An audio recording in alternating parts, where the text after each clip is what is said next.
Good morning. This is the Eager Beaver Show. You are listening to a True North Eager Beaver Media Incorporated podcast.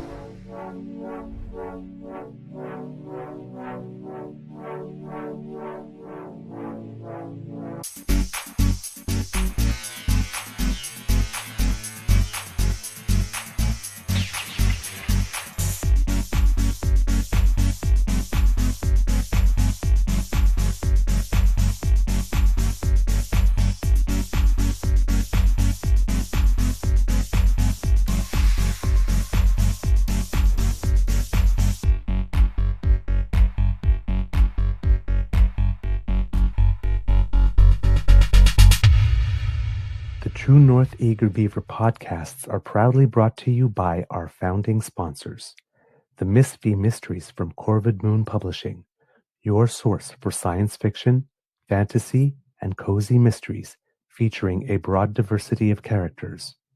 PsychicTarot.ca, book your tarot reading and unlock your spiritual journey.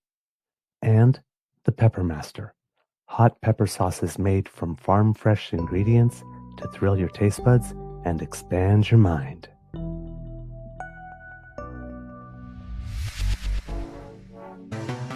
So let's try that. Okay. I hope you were hearing it too, and it wasn't just me. To season 6 and episode number 930 of the Daily Beaver Morning Show. Oh, Canada. Always 100% Canadian here, and always beaverific. Today, recording day is Monday, June 15th, 2026, and this is part 2 of our show. We didn't have a show on Friday, so we had a lot of stuff to catch up on. I'm your host, the Eager Beaver, pronouns he, him, hey, Mr. Beaver A, and not with me as usual is my good friend, Mr. Grizzly. I'm going to explain what it is that I just tried to do and failed miserably at, but hope to get better at. Because, as you know, we've been being throttled with YouTube. A lot of you have been sending me some videos, and I've been doing a little research on my own on how to sort of teach the algorithm to whom we need to get the shows, and how to maybe get more people to hooked earlier into the show, people that are not regular viewers. So I've been reading this stuff saying, like you need to have an opening with a hook and all that kind of stuff. So I figured rather than just starting with the countdown and then the music and then, the thanking the sponsors and then coming on to tell you what the show was a little bit about, if I did a little sort of cold opening where I said what the show was about right off the bat, and that way when you click on it in the first few seconds, that's what you see, and then that gets you to decide whether or not you want to stay, that would be smarter. But I didn't do it very well. So I figured since we had a part 2 today, it would be the best time to try it to sort of link parts 1 and part 2. But that's what I'm going to be trying to do from now on, trying to introduce the show a little bit before I start the credits. And hopefully that will get more viewers or help us retain more viewers and that kind of stuff. And that will help the show to grow. You got to try some new stuff. You got to evolve with the times, people. The other thing that I kind of learned is that perhaps the lettering on my thumbnails were a little too small. So as you can see, I've made those a little larger, and I've tried to make them in a brighter type so that they can be seen more when they are a smaller thumbnail. Just a couple of hints that I'm picking up here and there to try and bring people back, because YouTube has, as we mentioned, changed its algorithm in some very interesting ways. And they don't communicate to us how it is they are changing things or why. So there are people that do some analysis of that and then produce their own videos and give you tips. So I'm trying to follow the tips. You'll also know that if you're watching videos, that there are now some options at the end of the video that pop up that allow you to click on other material that we have that I'm trying to include there. So I'm trying to link shows together so that if you watch one thing, you may want to see something else, particularly with the shorts that we have. So, and trying to recommend things that might be of more interest to the viewers that are watching, because there are various options. It's quite a complicated thing. Before we were just basically putting the shows up and letting people find us, but apparently there are some things that you can do to help people find you and grow, and help YouTube recommend you to more people and find the right people to recommend you to. So we are experimenting, and over the next while we will be as well. So hopefully we will have your patience and understanding while we try that and try to get used to new ways of doing things, because it doesn't really serve any purpose raging against the machine, especially when there's nobody at the other end to listen to you or picking up the call. It's better to just find out how the machine works and then to try to use whatever it has to your best advantage. So that's what we're trying. So thank you, Kits and Cubs, for sending me some of that information. And as I said, I'm going to be trying to integrate some of the things that I learn over time and see if that works. Already last week was a little better than the week before, which was really our worst week. We got throttled very hard. So hopefully doing this will help. We are also trying to add more shorts, and we found a way to add our long form videos to the video tab and not just the live tab, because we had lost that for a little bit as well. So again, finding our way back basically with the new rules.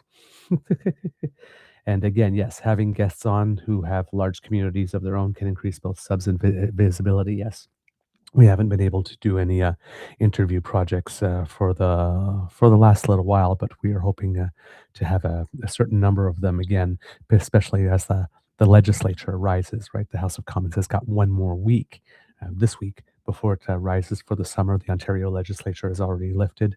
Why do I say lifted? Is already closed, I guess. So.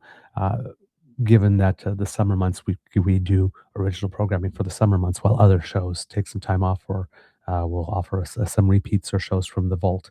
Hopefully we'll be able to bring more guests in during that period, and that will help with that. So like I said, the other day I was a little down and feeling a little uh, uh, uh, despondent, I guess was the word I used on that day, that all our efforts seemed to have been quashed or squashed a bit. And but you have the emotion, you go through it, and then you get up and say, okay, well, how do I work around this? So hopefully we have found a way. Hopefully. And yes, Kit Elaine with Albert helping us with the audio versions, that we might be able to get some of our audio cast audience back as well. All these things, working on all of them at once, however, can be a little, uh, how do you know? Um, discombobulating, maybe a little disorienting, but eventually that's what happens when you're picking up new habits, right? The first few days are a little difficult, and then eventually over time it becomes easier, and then next thing you know it just becomes second nature. So that's what we're working on. But thank you so much for all of your patience and understanding. And yes, Kit Tabby G, Kit Uncover the News, has been doing a fantastic job with shorts or the appetizers. Yes, yes, a little amuse-bouche. And they have been working. They have been working, particularly since I've learned the skill of linking shorts to other shorts. That definitely increases the number of views, and we are starting to get some people subscribing from the shorts, which also helps a lot. So again, it's you know, I may be an old, I was going to say an old dog. I might be an old beaver, but I can still learn some new tricks. So there you go. Uh, a big thank you goes to our podcast founding sponsors, The Peppered Master, The Miss V Mysteries from Corvid Moon Publishing, and PsychicTarot.ca. How is your mental health doing this afternoon, Kits and Cubs? I am still doing fine. Remembered to put on a different shirt so that when Kit Uncover does the shorts, and I see the same date, I know whether or not it's part one or part two. See? Always thinking. Always thinking. So, since we're at part two, let's just get into it. Prime Minister of course, is in Europe. And as I mentioned, of course, it's the last week of sitting of Parliament before we take the summer break. And according to iPolitics, there are a couple of things that are being worked on. I might repeat myself a little because these sections, the notes that I have are in two sections. So sometimes there's some built in redundancy so that you remember what was said before. But since I'm going to be reading them back to back, odds are it's going to sound a little repetitive. So I apologize for that. But according to iPolitics, it says that today marks the start of the last scheduled week of the sitting, and the Liberals have their hands full. The governing party has a handful of bills they're trying to push across the finish line before the end of the day Friday. Pardon me. That's to push across the finish line before the end of the day Friday. Pardon me. That's my lunch there, including legislation to implement measures in the spring economic statement that could play out shortly, with a motion under consideration that would have the Finance Committee wrap up clause by clause within a day and set aside 2.5 hours for third reading debate. Expect the Liberals to win this vote owing to their majority, and a similar one on deck to accelerate passage of a bill that would transfer up to $1.173 billion to provincial and territorial governments, quote, for the purpose of improving housing supply. The government has also given notice that it is ready to wrap up debate on a Senate-proposed addition to Justice Minister Sean Fraser's proposal to extend and expand the existing anti-hate laws to include, among other measures, a ban on the public display of nooses as a symbol of anti-Black hatred. Also says it's not just the bills already moving through Parliament.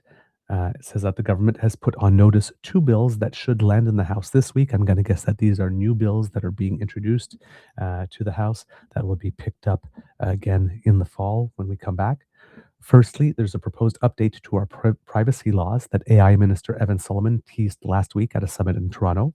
Then there's the First Nations Clean Water Bill. We've been waiting on this for a while, which Indigenous Services Minister Mandy Golmasti served notice for on Friday. As reported over the weekend, sources who spoke to iPolitics offered a mix of reactions to the impending legislation. Some said they were optimistic the government would maintain the source water protections and recognition of First Nations' human right to clean drinking water that were part of the previous bill introduced in the last parliament that died on the order paper due to the 2025 election call. Others were less optimistic, saying the government was already falling short when it comes to the requirement to co-develop the bill with First Nations, pointing to the lack of consultations. So we making sure that I got everything correctly. And here we have also, last week, Governor House Leader Stephen McKinnon put forward a motion that, if adopted, would impose a one-day deadline on the House Finance Committee to wrap up clause-by-clause review of the bill during their next scheduled meeting. That is the bill that was mentioned in that first portion I was talking about, presented by Finance Minister François-Philippe Champagne to roll out measures announced in the spring fiscal update. So that, yes, one-day deadline. And it says here, depending as always on how the ensuing cross-aisle back and forth plays out, that could put the bill back on the House docket on Wednesday afternoon with a predetermined 2.5 hour limit on the remaining debate before it goes to a final vote. I'm going to see what else here. It also says that McKinnon has also filed the procedural paperwork required to force a vote on Justice Minister Sean Fraser's draft response to a Senate-initiated rewrite of his bid to expand and extend anti-hate laws, which recommends that MPs support the proposed designation of nooses as a symbol of hatred that would be prohibited from public display under the new rules. In response, the Conservatives, very helpfully, have put forward an amendment to simply withdraw the bill from consideration entirely. The law and order conservatives always seem to have a problem with hate legislation. Gee, I wonder why. Wow. Depending on how the day unfolds, the government could move to end the debate as early as this afternoon, although the vote on the motion likely won't take place until tomorrow afternoon. So let's see what else we have here. On the AI bill, it seems that, as we mentioned, Minister Evan Solomon has served notice that he's ready to go public with his plan to update and enhance federal privacy laws. and has suggested that it will recognize privacy as, quote, a fundamental right and include measures to ensure personal data cannot be used for surveillance pricing for price gouging.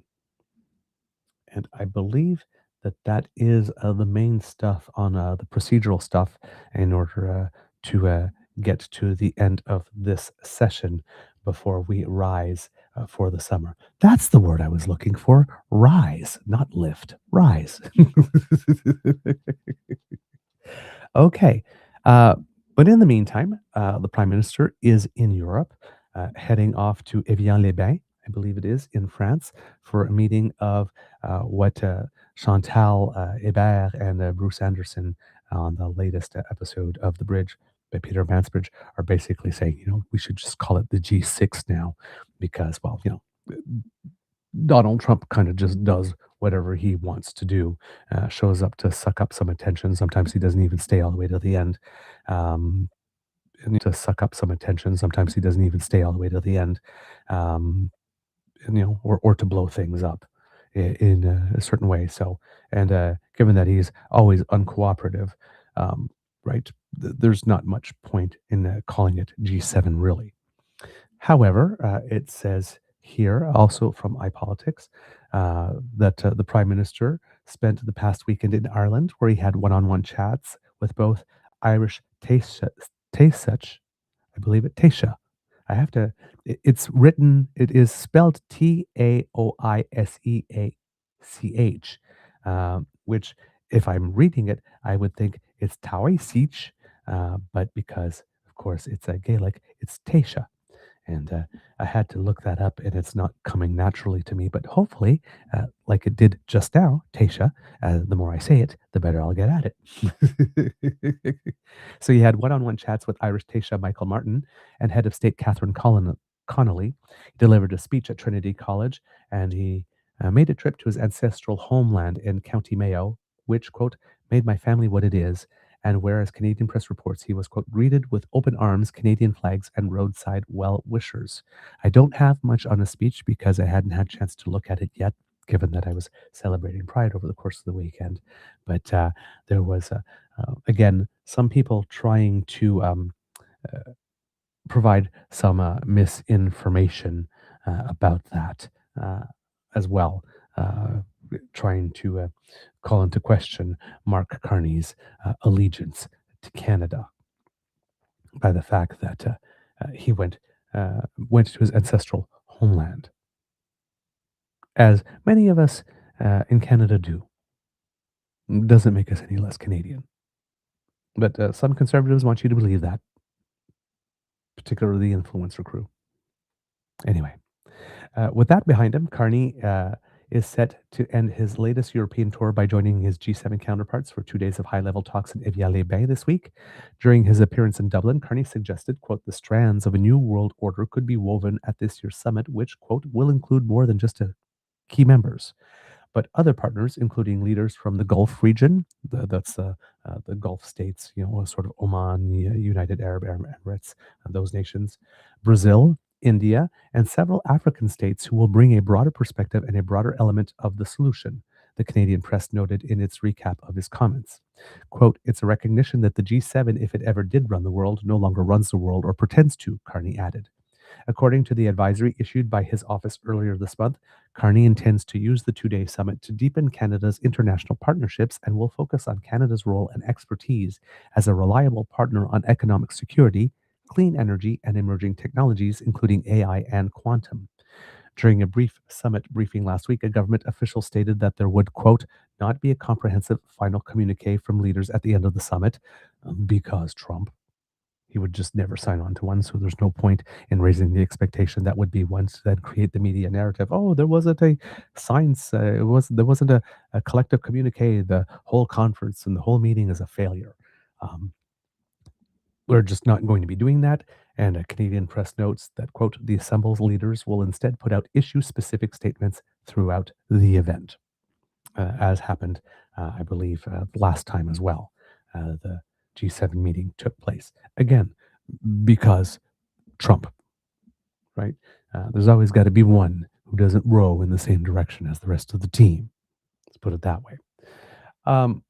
Prime Minister also met with the leader of France, Emmanuel Macron, and the readout from that meeting says here, in a more dangerous and divided world, Canada is building our strength at home and diversifying our partnerships abroad, including across Europe.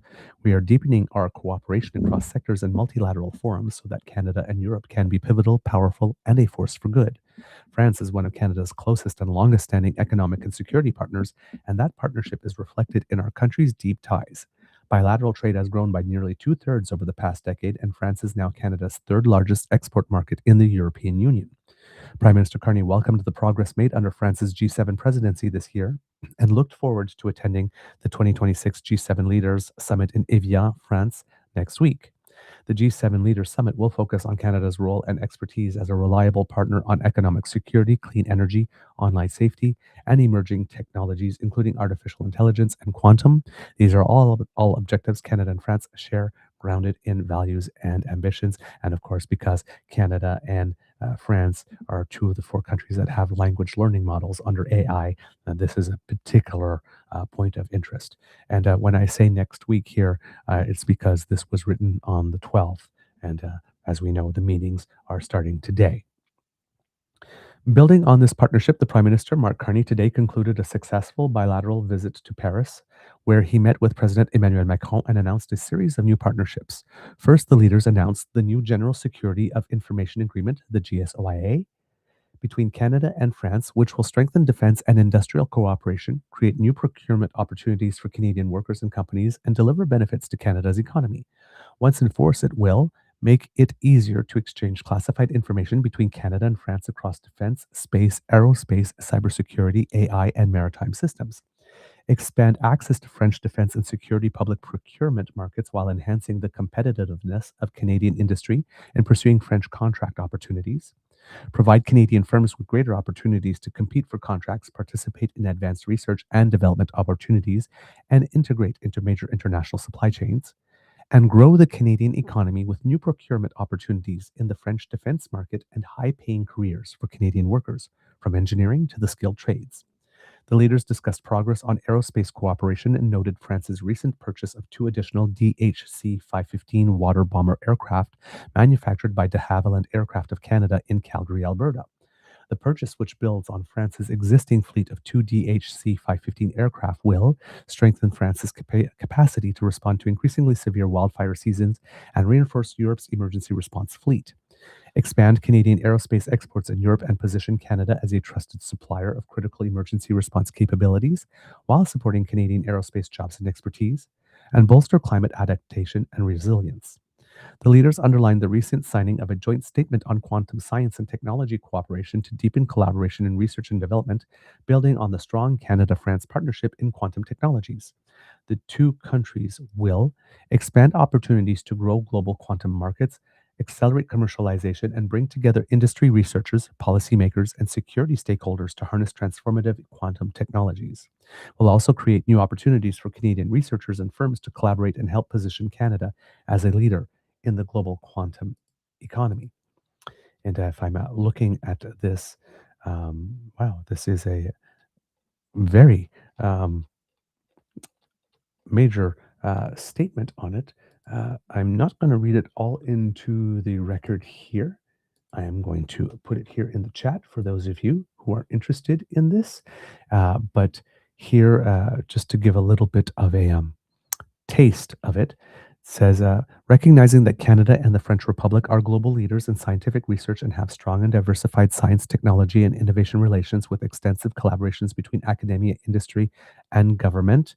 And then it has a lot of recognizing, acknowledging.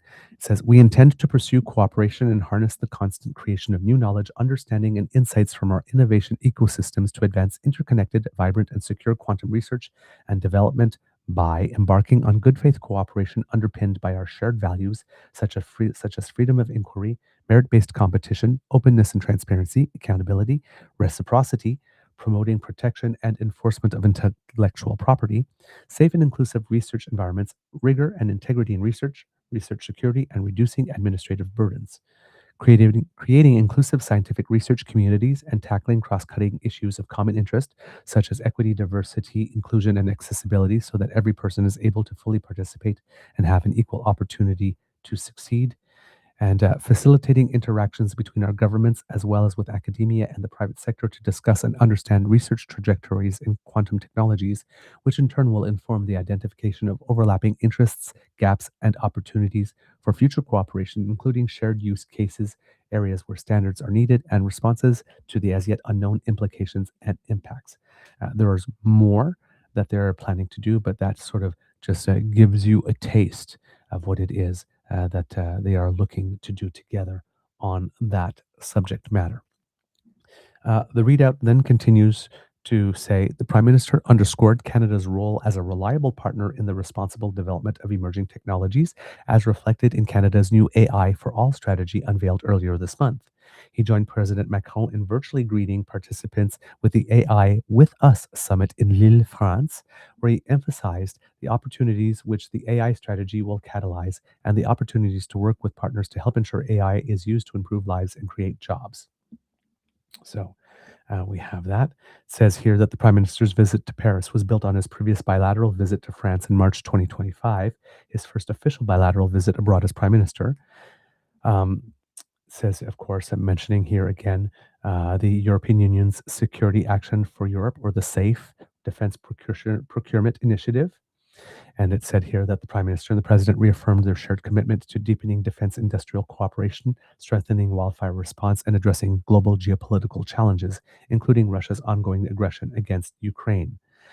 Cindy Coe says here that Mark Carney is quoted as saying, businesses in both of our countries are doing more together in energy, defense, critical minerals, and now in artificial intelligence. What this means is an ability to exchange classified information between our defense and space, our AI and aerospace sectors. Macron said that he and Carney are discussing trade and defense and security in a closed-door meeting, and he hailed Canada as a friend to Europe and France. So that's basically the majority of the stuff that we got from that. Uh, but let's look at something that might have a little bit more. Let's go to Reuters, given that that will give us a little bit of an international perspective of what was going on here. And it seems that that was just pictures that could be licensed for use. So I guess BNN Bloomberg to give us no, we can't do that either because that is a blocked video. Oh boy, okay, really difficult. So I guess we're just going to go to CBC. The Canadian Press, Catherine Morrison, says that Prime Minister Mark Carney says Canada and France will deepen their defense and industrial cooperation through a new General Security of Information Agreement. Carney says the agreement will facilitate the exchange of classified intelligence related to the defense, space, artificial intelligence, and aerospace sectors, which is what the other article stated. Carney made the comments in a joint statement alongside French President Emmanuel Macron at the Palais de l'Élysée in Paris on Friday. Macron said he and Carney will discuss trade, defense, and security. The meeting, which comes ahead of next week's G7 summit, could be one of the last between the two world leaders since Macron's second term in office is set to end next spring. France, which is hosting the summit this year, says the priorities include settling major geopolitical crises, G7 support for Ukraine, and protecting children online. Okay. Then, of course, as we mentioned, the Prime Minister met with the Taoiseach of Ireland. And it says here that Ireland is one of Canada's closest partners in Europe, and today that relationship is flourishing. Bilateral trade has grown nearly 150% over the past decade, and Ireland is a key partner in investment, agriculture, and agri-food, clean growth, and economic security. Building on that momentum, the Prime Minister, Mark Carney, today concluded a successful bilateral visit to Ireland. This marked the first visit to Ireland by a Canadian Prime Minister in nearly a decade, and this is from June 14th. In Dublin, Prime Minister Mark Carney met with Micheál Martin to elevate the bilateral relationship with stronger cooperation across key sectors, guided by a new joint statement. So I'm going to go take a look at that joint statement. And again, also rather substantive. So I'm going to include that in the chat for those of you who would like to take a look at that. And in this joint statement, they're talking about certain things that they're going to do in terms of further cooperation. And this is building on a previous joint statement of September 25th, 2025. But they're going to work on trade and investment. It says here they're going to grow and diversify the trading relationship, including by maximizing opportunities under the free trade deal that we have with Europe. Mark the 10th anniversary of the deal, which was signed on October 30th, 2016, during the Irish presidency of the Council of the European Union. Advance cooperation between Canada and Ireland in financial services and fintech, building on Ireland's Ireland for Finance strategy and Canada's strengths in banking, credit unions, and pension funds. Expand structured bilateral engagements, including regular trade and investment dialogues between senior officials. Support trade missions, high-level visits, and business-to-business engagements at national and provincial levels. And position Ireland as a trusted gateway for Canadian companies seeking to access, invest in, and scale across the European Union, and continue to encourage Irish investments in Canada. They're also looking to work together in the life sciences, biomanufacturing, and health security sector by exploring opportunities for further collaboration to support the commercialization of emerging health technology platforms and the next generation of medicines, including through links with international networks and centers of excellence, building on the Memorandum of Understanding signed between the Center for Commercialization of Regenerative Medicine and the RINN Advanced Therapies in Ireland. Also, by establishing a pharmaceutical supply chain and resilience dialogue to exchange information on regulatory frameworks and market structures and identify opportunities to strengthen manufacturing capacity and support for increased resilience. Also, by supporting biomanufacturing workforce development and skills by building on and extending the existing partnership between the Canadian Alliance for Skills and Training in Life Science, or CASTL, and Ireland's National Institute for Bioprocessing Research and Training, the NIBRT, enabling enhanced joint programming, shared expertise through a global network of NIBRT affiliated training centers, and alignment of world-class biomanufacturing training initiatives. They're also looking to work together on food security and agri-food systems by advancing an agri-food investment and supply chain partnership event to strengthen two-way investment and supply chain resilience, by exploring means to support agri-food investments and promote engagement between Canadian and Irish firms to support vibrant and thriving agri-food sectors, by deepening dialogue on market access issues for agriculture, food, seafood, and drink products, and increasing collaboration on agricultural innovation and science-based approaches to food systems, as well as exploring opportunities to jointly engage with other partners on agricultural innovation and global food security. They also plan to work together on climate and clean growth by seeking opportunities for further engagement on energy transition, clean technologies, energy efficiency, and grid resilience, including opportunities for greater industry engagement in these critical areas, noting that Canada and Ireland have shared objectives in driving investment in energy security and the clean energy transition and building on our current relationship, and to strengthen cooperation on methane mitigation, particularly in the oil and gas sectors, through the exchange of best practices and improved transparency, and work together to advance international methane action, including through the Global Methane Pledge and coordination in multilateral fora such as the UNFCCC. They also plan to work together on research, innovation, and talent, and they've committed to explore opportunities for collaboration between Research Ireland and Canadian counterparts by identifying areas of mutual interest and opportunities for international collaboration, including across the European research area, strengthening cooperation on the responsible development and the use of artificial intelligence, including by establishing linkages between Canada Artificial Intelligence Safety Institute and Ireland's AI Office to advance research, collaboration, information sharing, and the development of trustworthy AI systems grounded in shared democratic values.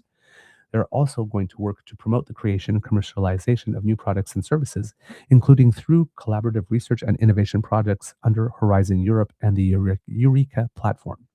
And finally, on this point, leverage bilateral forums, including through the Irish Canadian Technology Advisory Council, to identify opportunities to deepen collaboration, drive innovation, and strengthen the links between innovative ecosystems, as well as strengthen talent pipelines, including through collaboration on skills development and researcher mobility. On international relations and security defense, they have committed to launch annual consultations between foreign ministries and enhance practical cooperation between the Canadian Armed Forces and the Irish Defence Forces in relation to maritime security training, including through training exchange opportunities. On Canada EU cooperation, they have committed to working together to advance shared priorities under the Canada EU Strategic Partnership of the Future, to support closer Canada EU cooperation on economic security, supply chains, and competitiveness, and advance Canada EU collaboration on the digital and green transitions, including through regulatory cooperation and innovation partnerships. And last but not least, on cultural cooperation, they have agreed to welcome the launch of Canada Ireland 180, a major cultural and commemorative initiative supported by both governments. They acknowledge the tradition of Gaelic sports in Canada and their growing popularity. They're welcoming the opening this year of the Corlec Cultural Centre in Toronto with significant funding from both governments, and welcoming enhanced Canada Ireland cooperation in the screen sector, building on the long-standing audiovisual co-production treaty and growing collaboration between producers, studios, and creative industries in both countries. If some of you saw the movie Brooklyn that came out a few years ago, which was a um, Academy Award nominated, I believe, was 2015. Wow, has it already been that long? Wow.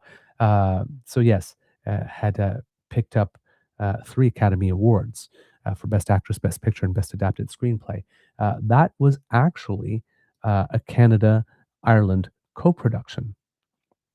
A lot of people might not know it. It was actually qualified as a Canadian content, given the way that under our CanCon rules, given the way that the movie was put together.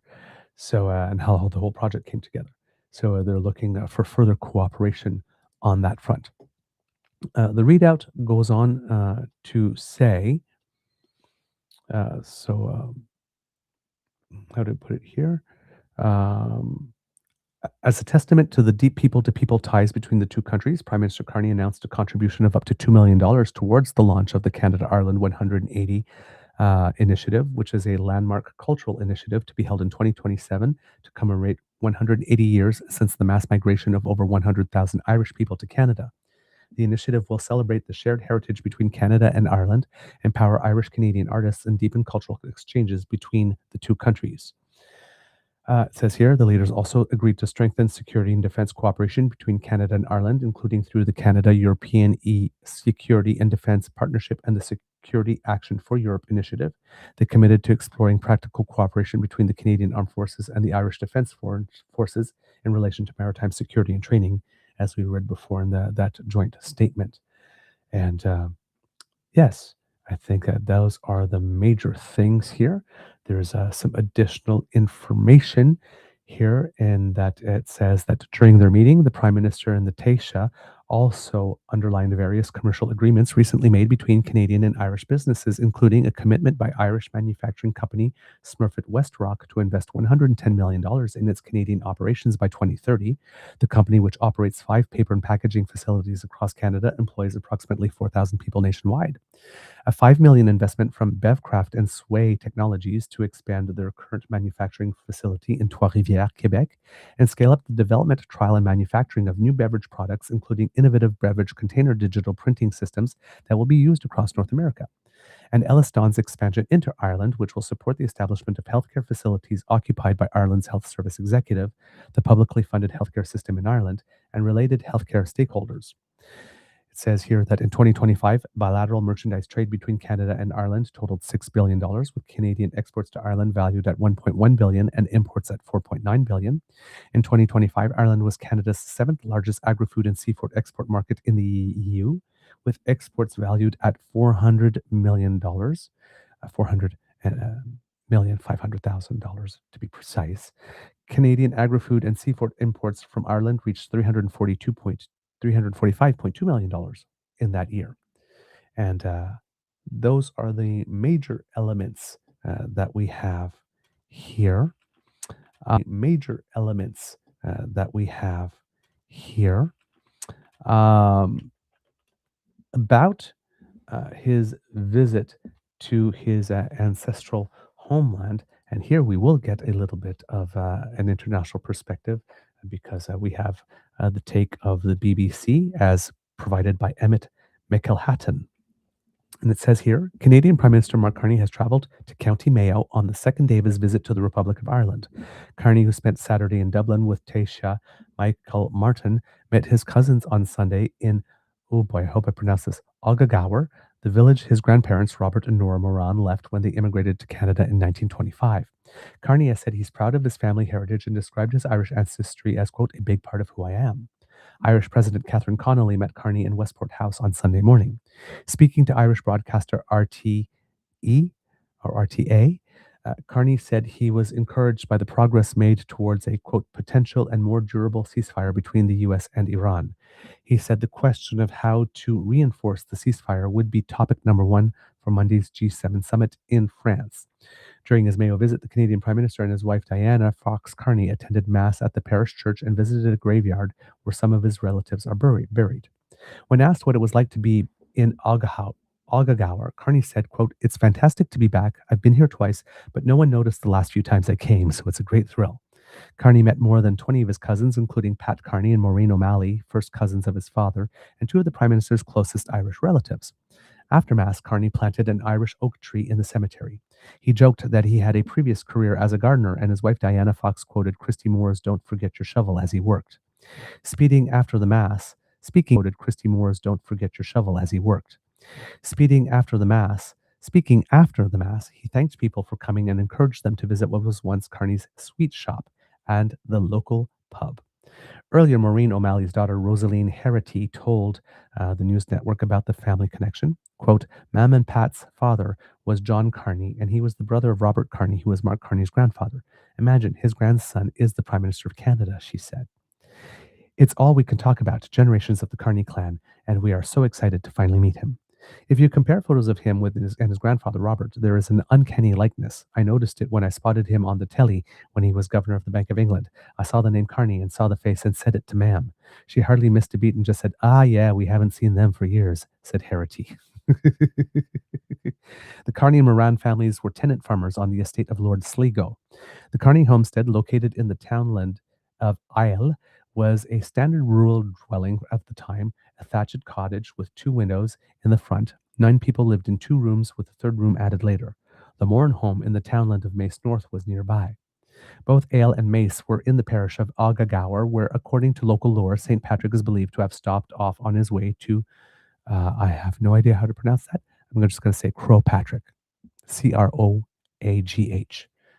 The Prime Minister's grandparents would have faced much hardship during their life in Ireland, living through a period of upheaval and transformation that followed the Irish famine.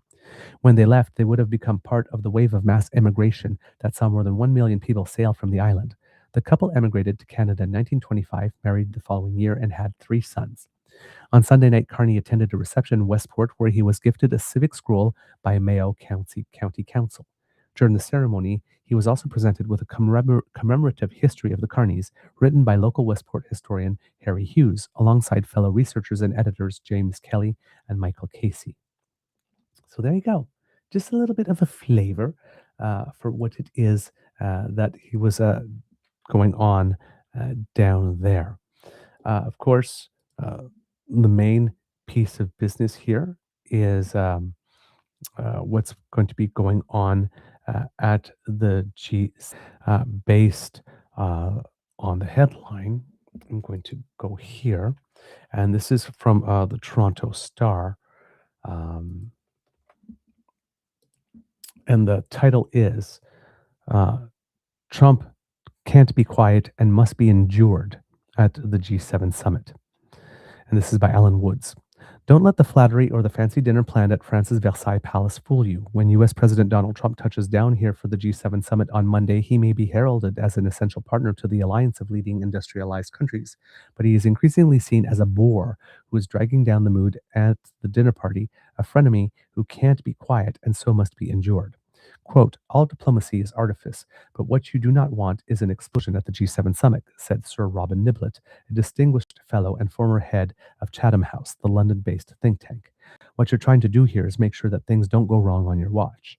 Ask British Prime Minister Keir Starmer, German Chancellor Friedrich Merz, or Emmanuel Macron, the French host, about Trump, and they will surely mumble something polite about there being plenty of room at the table and food enough for everyone to eat.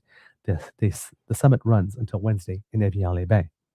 Prime Minister Mark Carney said of Trump before departing that, quote, he listens as well as he speaks at international summits, adding that these were not Oval Office edicts, but real exchanges.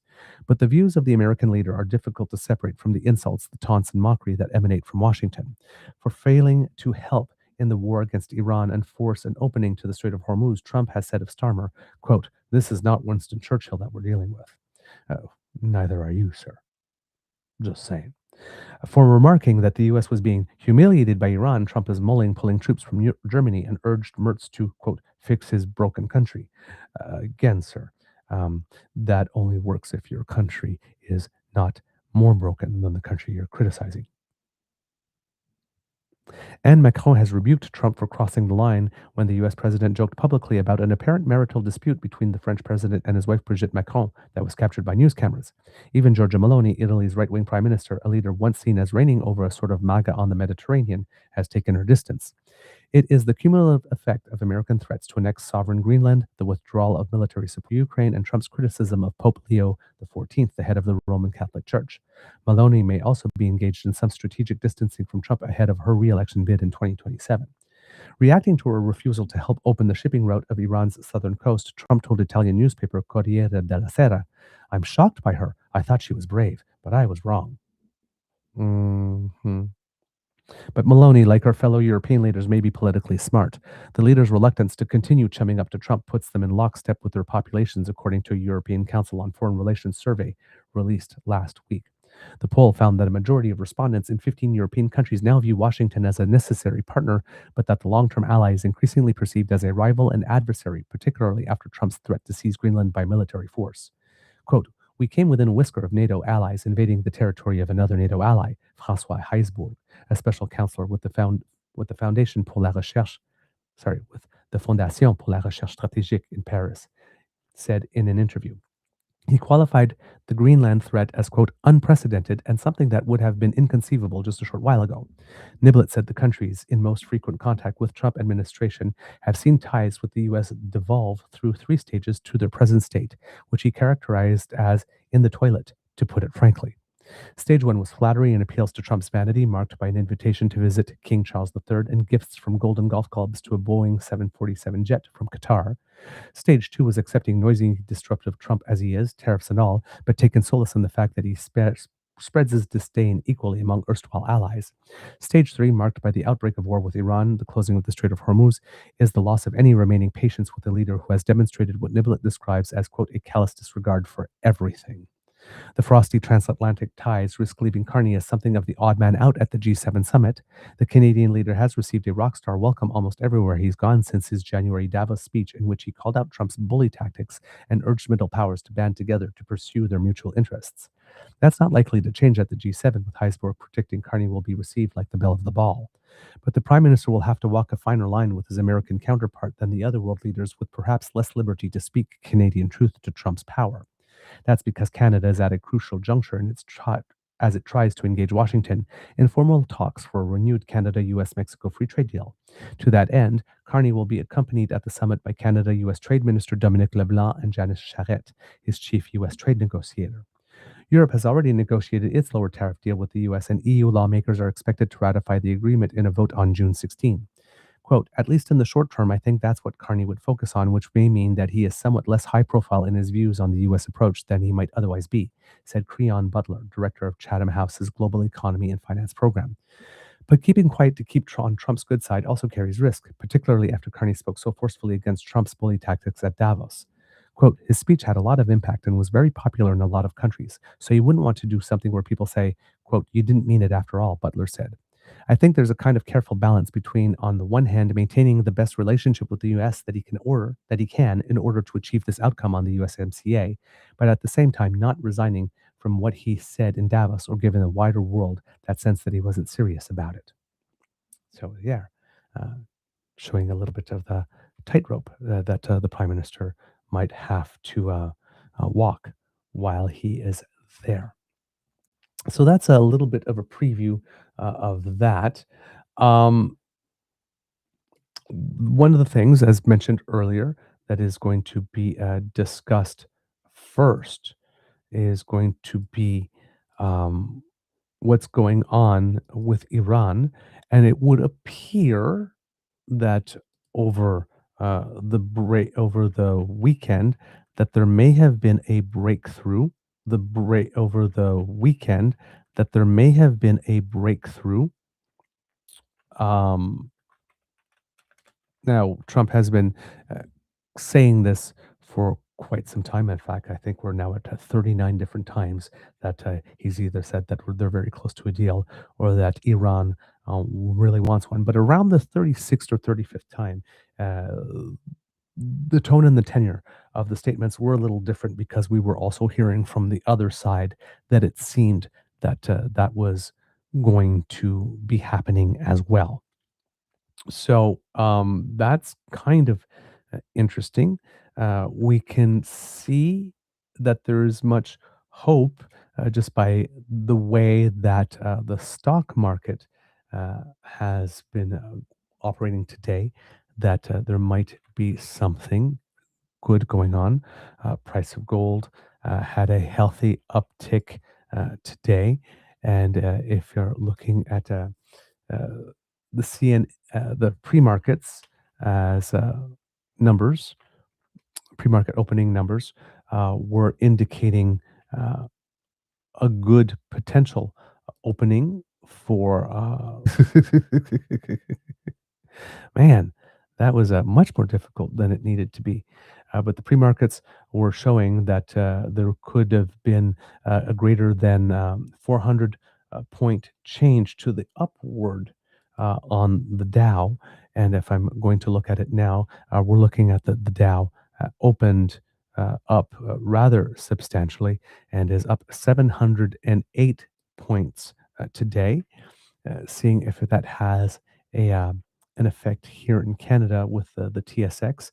TSX up 300 points today at the moment, which is good. And also, it has had an impact on the price of oil, which is down 23% for the month. Crude oil down to $80.52 a barrel. And remember, we were talking about prices that got up to $112 a barrel, nearly 113 at the peak. So that is a substantial decrease. Hopefully, that will eventually work its way through the system if this maintains itself, and that will be good for inflation numbers going on as it works its way through. Brent oil is down 26.06% for the month. Gasoline down 22% for the month. Heating oil down nearly 20% for the month, which is also very good. Taking a look at certain commodities that were particularly affected by what was going on there, and taking a look to see aluminium uh, down only about just under 4% for the month, but down more than that, just a little bit more than that, nearly 5 for the week. So that is hopefully there'll be a little break. Urea, which was important for fertilizer, down 28.7% for the month so far. So again, some hopefully some relief coming to us if this holds. Now, according to Al Jazeera, Christine McGuire, Ellis Javori, and Fiona Kelleher says that Iran and the United States have reached an agreement to end more than 100 days of war, setting up the stage for detailed negotiations on the Iranian nuclear program and sanctions relief. Speaking in France alongside President Emmanuel Macron, Trump says, quote, the deal's all signed with the Strait of Hormuz partially cleared as the waterway is set to reopen completely by Friday when the agreement is signed in Switzerland. If Trump doesn't do anything in the meantime to mess it up. According to also Al Jazeera, This is Agence France Presse and Reuters as it appeared in Al Jazeera. United States President Donald Trump and Iran's Deputy Foreign Minister Kazem Garibabadi said on Sunday that they had reached an initial deal to end the war and to resume traffic through the Strait of Hormuz. Trump said the deal allows for toll-free shipping through the Strait of Hormuz, which has been largely closed since the US and Israel launched an assault on Iran on February 28th. The deal with the Islamic Republic of Iran is now complete, Trump wrote on Truth Social on Sunday. The US and Iran will sign a memorandum of understanding in Switzerland on Friday, said the Prime Minister of Pakistan, whose country has served as mediator. Monday marks 108 days since the war began with the US and Israel's attack on Iran. And says, what we know about the deal is that the content of the agreement, which follows weeks of fraught negotiations and periodic threats from Trump of new hostilities unless Iran reaches a deal, remained unclear. Iran's semi-official Mehr news agency said the draft called for the reopening of the Strait of Hormuz within 30 days under Iranian arrangements.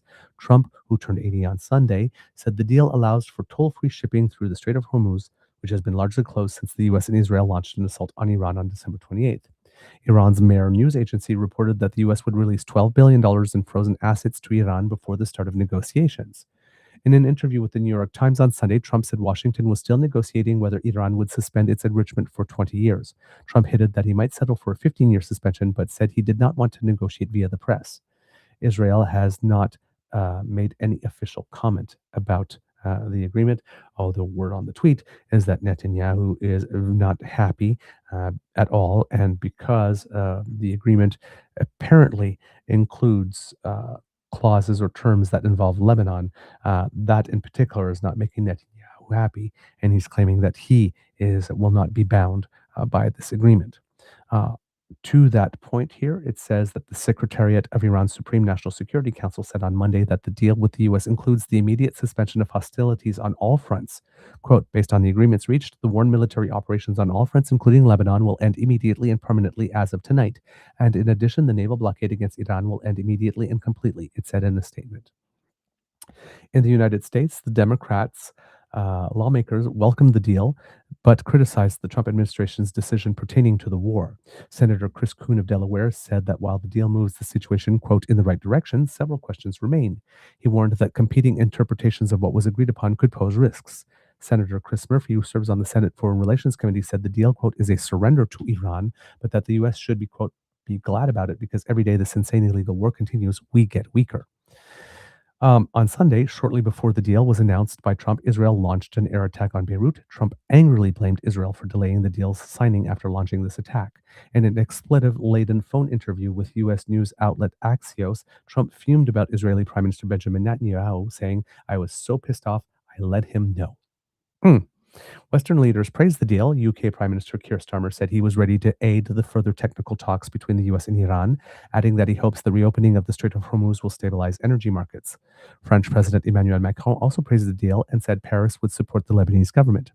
European Union Chief Antonio Costa welcomed the deal between the US and Iran to end the Middle East war, adding that the bloc was ready to contribute to a strategy for lasting peace. UN Secretary General Antonio Guterres said it was a critical step towards resolving the war in the Middle East. As mentioned, oil prices slipped to their lowest since March on Monday, with the global benchmark Brent crude futures falling $4.08 or 4.7% to 83.25 cents a barrel. And U.S. West Texas Intermediate was at $80.53 a barrel, down $4.35 or 5.1%. Both contracts fell to their lowest levels since March 10th on Monday after tumbling more than 3% on Friday. Also, markets in Japan soared with more than 5%, increasing more than 5%. In South Korea, they were up 5.3%. In Taiwan, they were up 2.4%. In Shanghai, up 1.3%. And in Hong Kong, they were up 0.5%. While in Indonesia, they were up 2.07%. And in the Philippines, up 5.2%. So global markets responding rather positively to the fact that there could indeed be a deal and that it could indeed be real this time. Of course, as you know, I tend to be a little more skeptical when it comes to that, especially when it involves anything and Donald Trump. um, there was a little bit of a comment from the Prime Minister as it pertains to this. where the Prime Minister remained diplomatic in what it is that he had to say. There you go. Let's see if I can make this. Pakistan. Sorry for that. And here we go. This was the Prime Minister making some comments about what it is that he thinks about the fact that there is this deal with Iran. I very much welcome the peace deal, or the ceasefire deal, the 60-day truce. I know President Trump has worked very hard for this, as has the Vice President, the Qataris, the Pakistanis, but all the countries in the region supporting this. So Canada very much welcomes this progress. We'll have an opportunity starting from tonight at the G7 in Evian to see what we and other countries can do to help reinforce this important progress that's been made, and also from a broader regional perspective, including in Lebanon. A little bit different, but hey, I could be wrong. So the Prime Minister taking a cautious approach also, because again, between now and Friday, when Trump goes to Switzerland, there is plenty of time for him to go wrong. And it's not like Donald Trump is not the type of person, because again, his art of the deal stuff, and he always wants to try to see if he can squeeze a little bit more out of people, whether or not he has, how would you put it, one more demand or one more thing that needs to be settled just before he signs. It's the kind of person he is. He likes to keep people destabilized. And so, like I said, I will believe it when it lasts. but not wanting to poo-poo on everything as well, right? This is it is positive news. It is most definitely positive news, and it's definitely better than the news that we've been getting for some time yet. So hopefully everything goes as it is supposed to, and there are no additional hiccups. Um, Donald Trump kind of needs this to work for him, because clearly things are not going very well for him. He's reached record disapproval ratings as well. So that is definitely not helpful. Midterms coming up and all that kind of stuff. So the ability to claim that he has reached a deal and that he is such a great leader, even though whatever deal is going to be reached is much less than they already had before he ripped up the Iran deal that was negotiated by the Democrats and Obama. So that's the first thing that we must keep in mind. And all the stuff about not having either what he calls nuclear dust or a continued nuclear program is all stuff that's going to be resolved later. So he doesn't actually have much to show for everything that he's done, but he's going to try and spin that as a win. There's no doubt there. Yes, as well, Jillian, Trump also likes to keep the stock market destabilized. Absolutely. Indeed. Indeed. Indeed. Indeed. So that's what I got for those things. There's probably going to be much more coming. I'm already seeing on the socials that there are some statements already coming out from some meetings that have taken place already.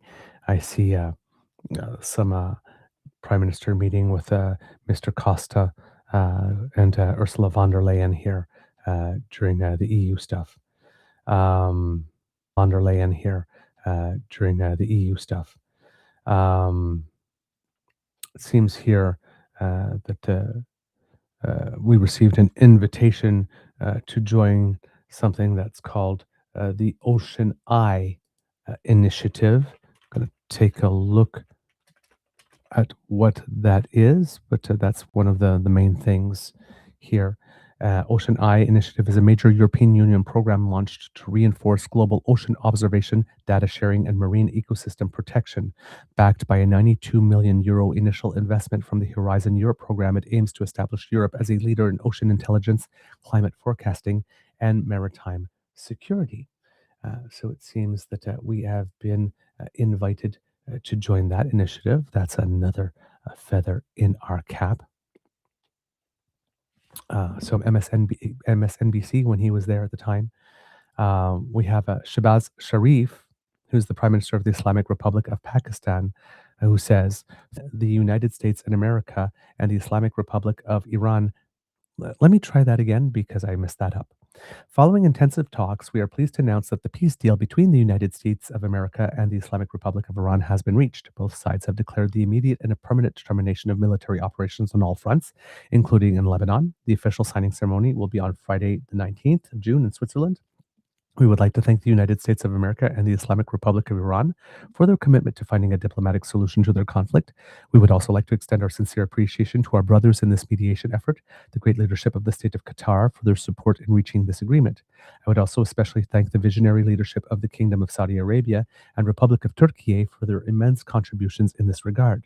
With the agreement now in place, mediators will facilitate a series of meetings this week. These pre-implementation discussions will lay the foundation for the technical talks and the official signing ceremony. And this is what caused Mehdi Hassan to say, this has to survive till Friday, apparently. Ouch.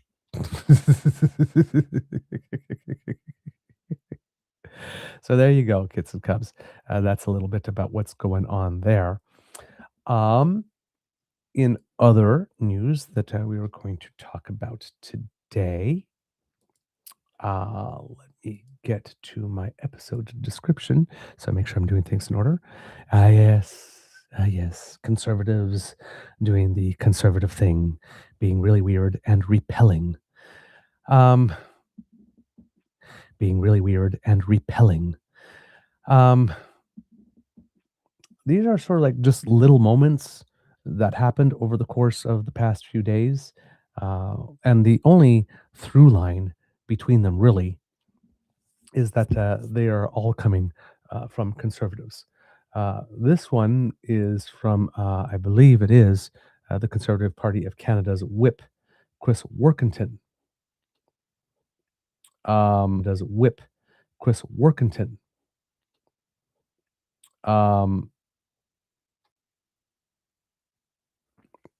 Who decided to quote Misinformation Mario, the influencer, who absolutely for sure is absolutely not getting paid or rewarded or compensated in any shape at all from anything. He just does this out of the goodness and the kindness of his heart because he really believes. Apparently. We are to believe. Anyway, Mr. Workington decided to post this, which is gross. So Mario said something. This is the Prime Minister of Canada that just passed a law telling you how to raise your kids, blah, blah, blah. Of course, he did no such thing. But Workington, that's Epstein's accomplice, right? Yeah, I don't think I will take parenting advice from him either. And the Conservatives wonder why they hit 29% in the latest Nanos poll. Chris Workington doing his best to try and make that drop down to 27 or 26, clearly. But Workington is not alone in this. Oh no. Another person behaving badly is Ben Mulroney. In politics, we keep on saying we leave the kids out of it, right? You don't go for the children, you don't go for the wife, you don't go for the family members. If they're not involved in politics, you don't touch them, right? They didn't sign on to that, right? It's whoever's in office, that's that, but the family supports them or whatnot, but they didn't sign on to having their names dragged in the mud as well. Well, unfortunately, Uh, I don't know how this rule applies when the person brings their own kids into it.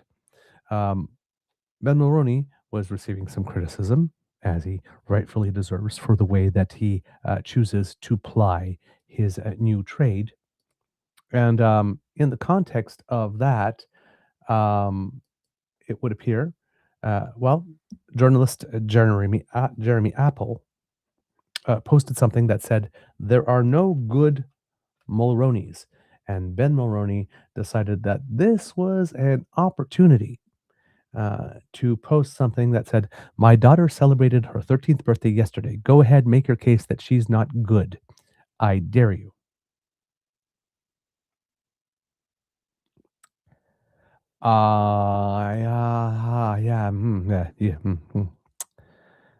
To which somebody responded, "Don't use your daughter to evade the criticism you so rightfully deserve." So typical. Uh,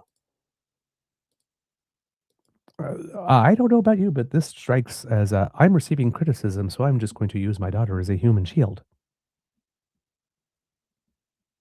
I'm I actually think that that's pretty damn gross, actually, as a behavior. Um, if you are a public figure, you are going to be criticized one way or another, right? Especially in this day and age when people just shit post,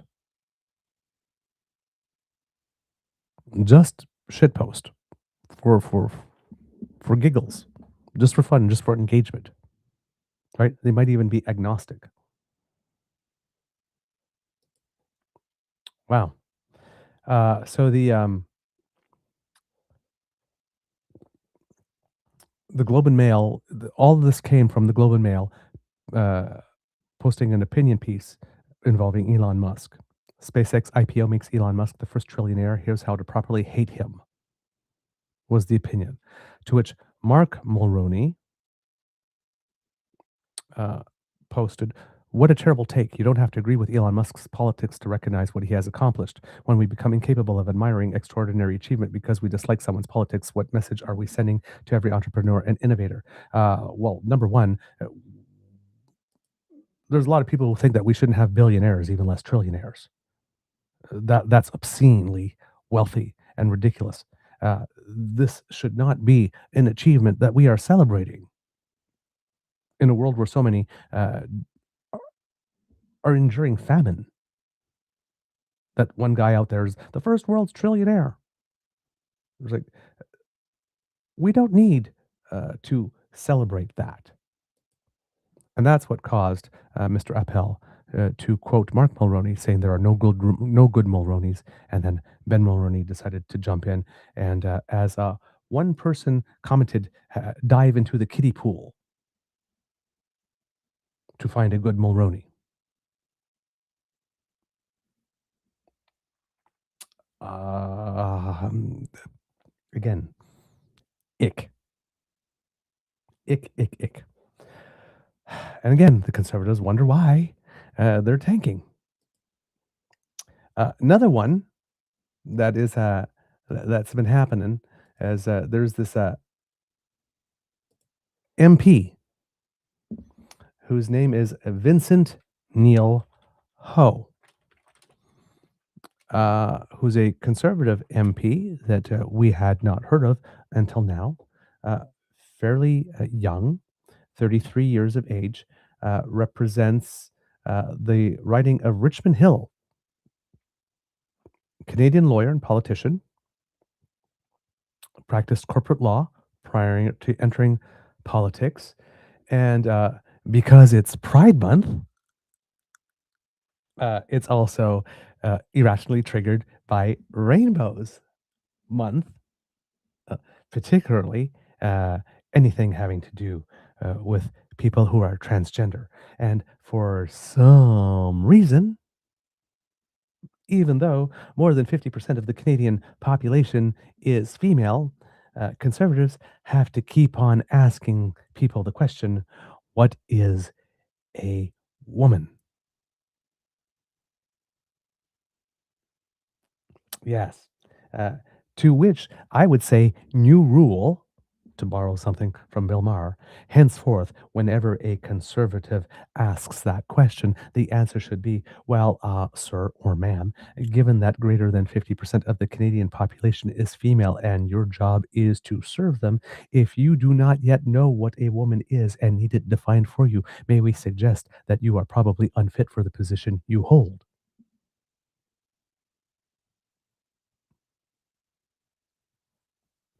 Just saying. Because nobody should be trying to play that game.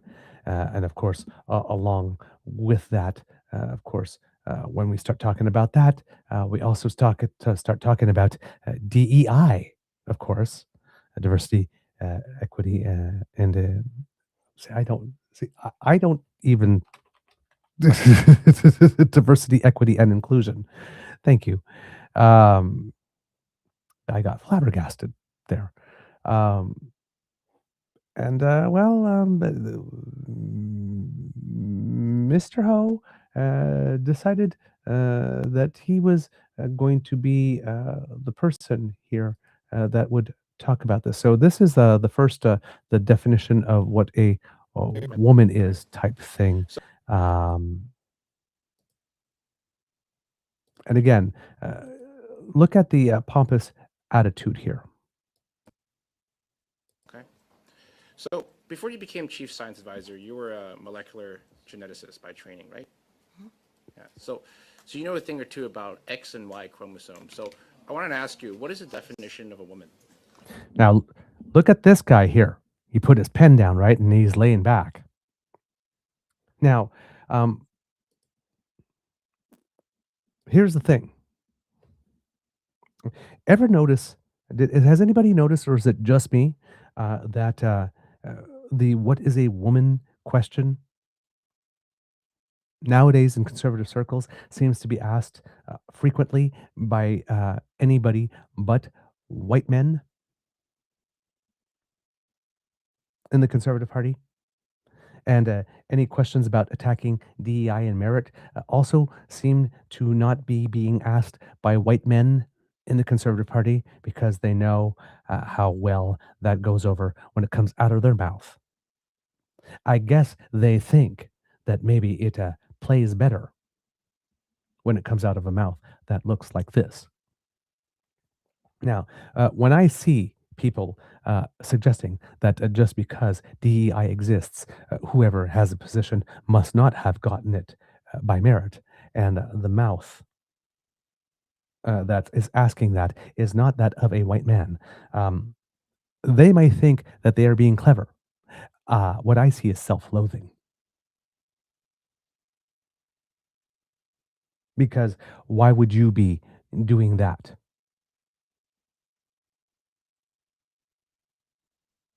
When you know who DEI programs are supposed to help and why it is they exist.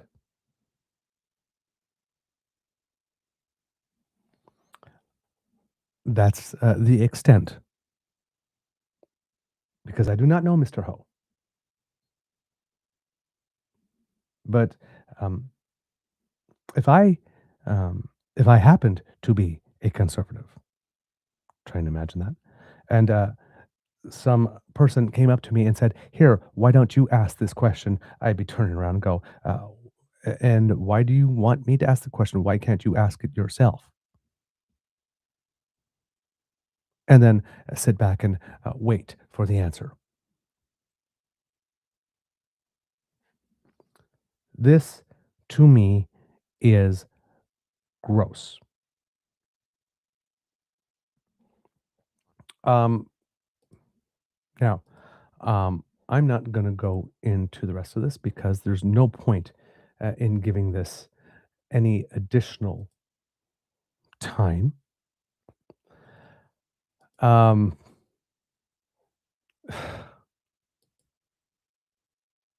oh, actually, you know what? Let's go into this actually because I forgot about this. Um,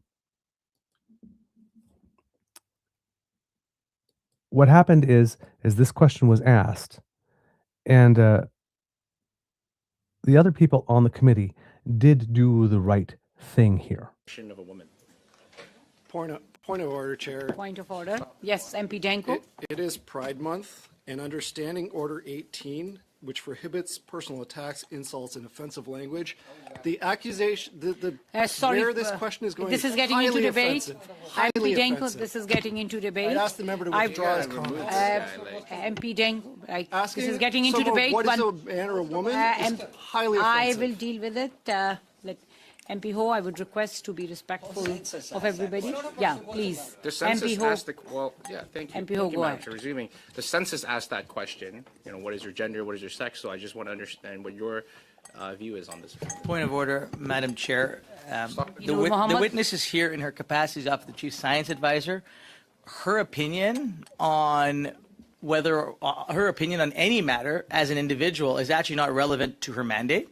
And so if the question is within the scope of her mandate, I would be interested to see if Mr. Ho could reframe the question if he so wishes within the context of her mandate as the Chief Science Advisor. In these grant applications, it always asks. MP Ho, just 1 second. I hope you will frame your questions around what the purpose of the study is today. Thank you. MP Ho, go ahead. I'm getting to that, so I just want to hear the answer. Madam Chair, Again, I asked this because the NRC president last week. Sorry for interrupting. She's trying to answer you. Yes, we have stopped the clock. She's trying to answer your question, so let her answer. Can I see how much time I have left? 1 minute and 47 seconds. All right. From genetically speaking, we define female as in the animal kingdom as someone with 2 X chromosome. So, because I asked this because when we had the NRC president here last week on this committee, and he seems to think that the definition of a woman is just a checkbox. So, I just want to get some clarity on that. So, thank you for that. And it's important because we have events like you had an event, you were attending an event back in February about the success of women in STEM. It's important that we know what the definition of a woman would be because we're celebrating the achievements of women in STEM. So.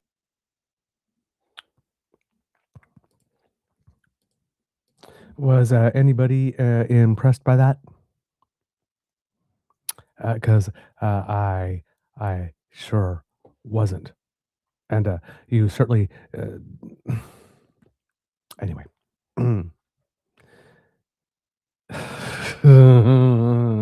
this stuff. I tell you, again, when you. I'm just going to take a look at what percentage of the Canadian population is female. 50.35%. So you're really making, and as they get older, because men die earlier, right? If we're talking about seniors aged 65% or over, it's at 57% are female. And this is a party that is not particularly popular with women in the first place. So again, how to go out of your way to not make friends. And we've got more things from him. Merit should be the floor, the ceiling, and the whole standard in national defense. Instead, officials admitted defense proposals are evaluated with gender-based analysis plus as a factor. When it comes to protecting Canada, there should be no ideological bonus round, they're calling it. He also put, when a foreign multinational pharmaceutical company gets access to Canada's chief science advisor, the question is simple. Is this independent science advice or another channel for corporate influence? She said they did not talk policy. Then she said she needed to know how to advise this government. I'm sure that is not precise recounting. Then he goes on to say again, the Liberals say Canadian science is governed by excellence. Then they impose 2 top-down DEI requirements on universities and research chair appointments. You cannot claim merit comes first, while federal rules pressure institutions to satisfy mandatory identity targets.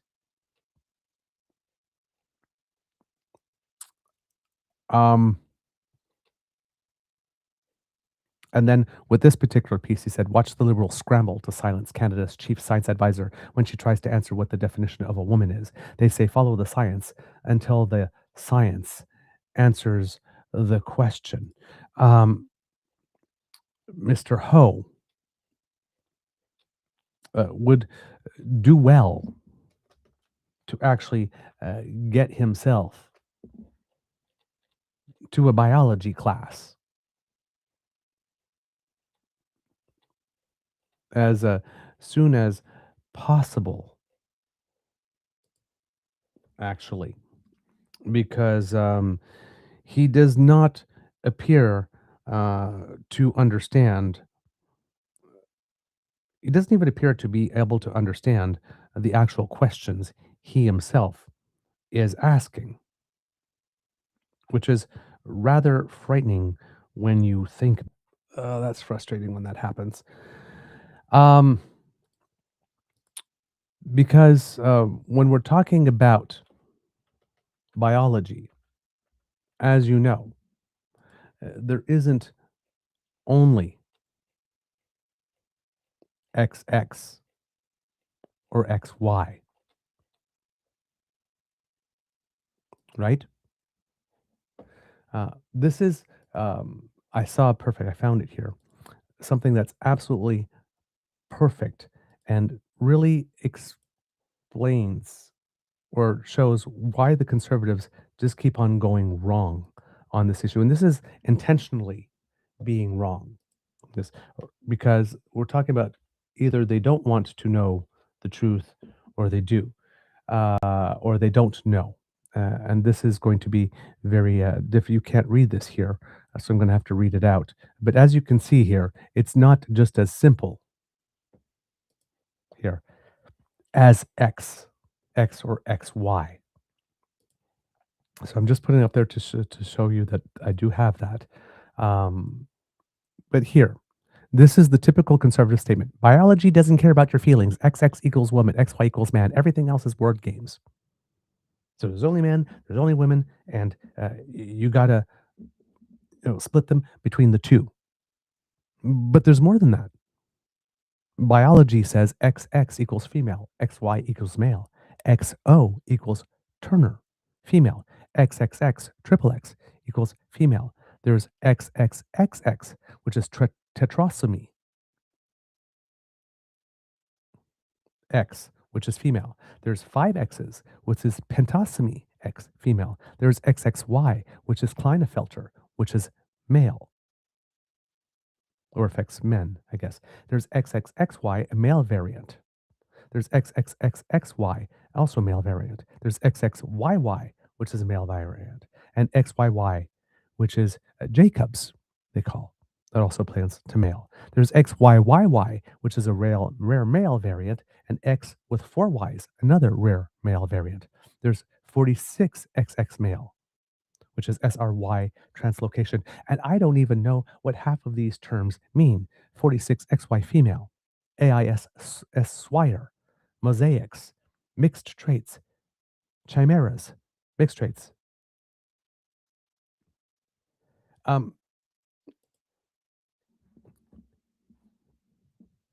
The world is not binary.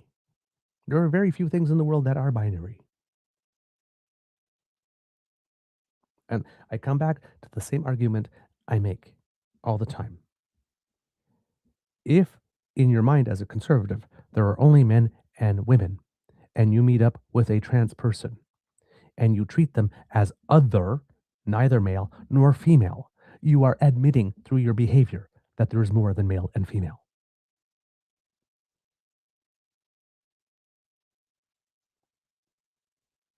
You're admitting through your behavior, even though your words say there's only 2. Because you either accept them as male or you accept them as female. But you don't you don't treat them like there's something different for whom you need to have special rules. And if you do not want to consider them either male or female, then that means you need to create a third category. And if you need to create a third category, then that means that third category of people, that new gender, not new gender, new sex, that you have created by not recognizing them as male or female are entitled to all the rights and privileges as everybody else. So when you're talking about sports, and let's say how we fund sports, yes, will you be, as a government, since you do not want to recognize, for example, male to female transgender, if you don't want to recognize them as women, right? And you don't want to recognize them as men, even though you say they're men, but if you put them in a group of men, you treat them differently too, because they're not like the other men, right? Then are you willing to put equal amount of funding for sports leagues, for transgender Canadians, and build facilities and build an extra change room? And given that in certain communities there may not be enough to form a competitive league, will you put in the additional funding to make sure that they have abilities to compete at just at higher levels? Will you fund national championships? Because you can't create a world where they're not entitled to participate at all. They're human beings, they have human rights. And of course, well, conservatives don't want to spend the money. So the answer to that is always no, of course. Well, then you got to let them play somewhere, right? Well, no. And that's how you know that all these anti-trans bills are not about gender. They're not about sex. They're not about identity. They're not about fairness. They're not about protecting girls from being hurt. They're about reducing these individual humans' ability to exist in a public space. I don't like to see them. They make me uncomfortable. How can I make it such that they can't leave their house so I don't have to see them? That's the intent of all these rules. And this mental gymnastics and this refusing to acknowledge that biology is broader than just XX and XY.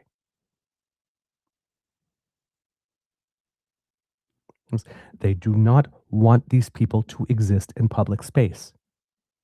The bathroom laws are such. They're doing these bathroom laws because how long can you go out to run errands and all that kind of stuff and not have to use a bathroom? It certainly limits how far you can go from home and how long you can be out of home, now doesn't it? If you can't even go pee. And we don't even have to think of it in terms of transgender. You remember that movie, Hidden Figures? Where Taraji P. Henson, I think the actress is, her character disappears for 40 minutes at a time whenever she has to go to the bathroom, and Kevin Costner's character turns around and says, like, where have you been? And he says, I had to go to the bathroom. He goes, for 40 minutes. He says, yes, there's no bathrooms for us here. What do you mean there's no bathrooms for there? There's no bathrooms for colored people here. I have to go clear to the other end of campus, and I can't even ride one of those bikes to get there. And she says, I work my butt off. Butt was not the word that she used in that script. Hours and hours a day, living off coffee that the rest of you refuse to, from a pot that the rest of you refuse to drink out of. So yes, you will excuse me if I need to go to a bathroom a few times a day. And then Kevin Costner's character comes on and takes down the colored bathroom sign. He says, there are no colored bathrooms, there are no white bathrooms, there are only damn toilets now. We all pee the same color here at NASA.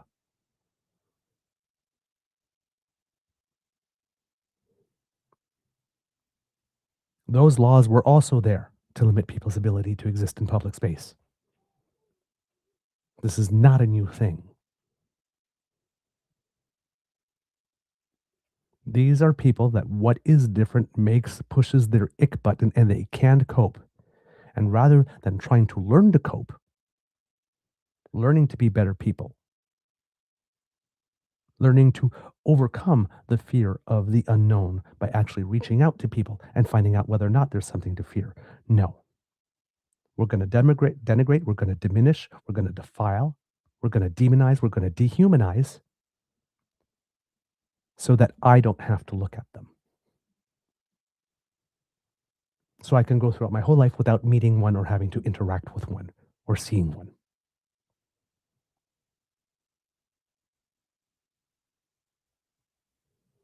Again, because it is Happy Irrationally Triggered by Rainbows Month. Again, basic rule. If you think about gay sex, lesbian sex, bisexual sex more often than gay, lesbian, and bisexual people do, you are the problem. Or maybe you have some latent desires that you haven't yet been explored. If you think about what's in between people's legs and what's in their pants more often than people of that community do, you're the one with the problem. That's why I call them evangenitals. Lifted that from Bette Midler.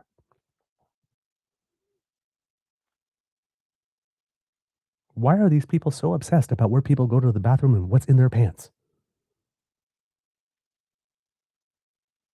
Why are they so obsessed about if you're a female or if you're any color other than white, whether or not you earned your position? Particularly in a pluralistic society. A country that embraces its cultural mosaic like Canada does. Absolutely insane. Absolutely insane. Then we get to Alberta, where there are a couple things going on.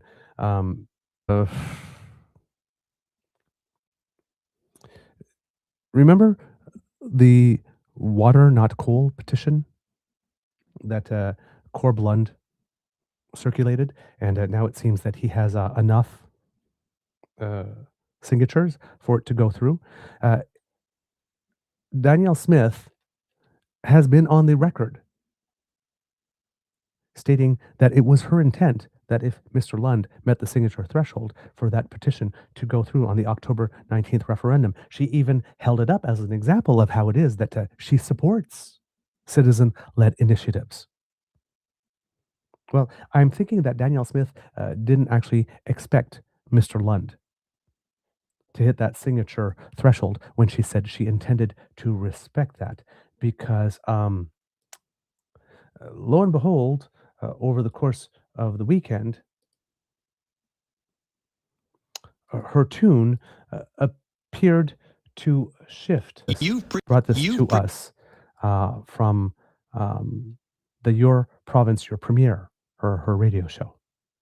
You've previously stated that you support direct democracy and that if you got the numbers, this also could end up on the ballot. So if the signatures are verified by July 1, will you commit to honoring the exact wording of his petition, or are you going to alter and rephrase the question? Well, I can tell you that I looked at the petition. Okay, number one, when Danielle Smith starts an answer with, well, I can tell you, you know she's about to lie, and she's about to try something sneaky. And it calls for a legislative proposal. So I have to figure out what that means. That means that that's got to go to a committee, just as the Forever Canada petition did. And it's members from the opposition as well as members from the government. And they will do the review, talk to Justice, figure out what exactly that would mean, and then make a recommendation. And so there's a process that is outlined in the Act. That's the process, and we'll follow that process along on this one too. So remember when the Forever Canadian group asked for a legislative policy proposal, and Danielle Smith said in front of the camera saying that they asked for a constitutional referendum?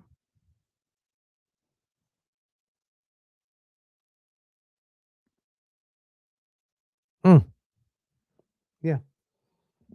So now I have to figure out what that means.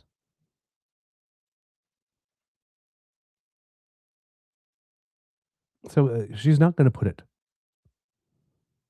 on the referendum ballot on the 19th because apparently they ticked the legislative proposal box. Well, the Forever Canadian people did that too, and she put it to a referendum. She didn't do the legislative proposal thing.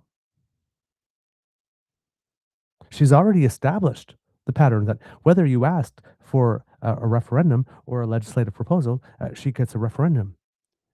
So they were fully expecting that they would pass on this and that they would get a referendum too. And then the only question was whether or not Danielle Smith would stay true to the question, or whether or not she would rewrite it like she did rewrite the question of both the Forever Canadian and the separatist leader people.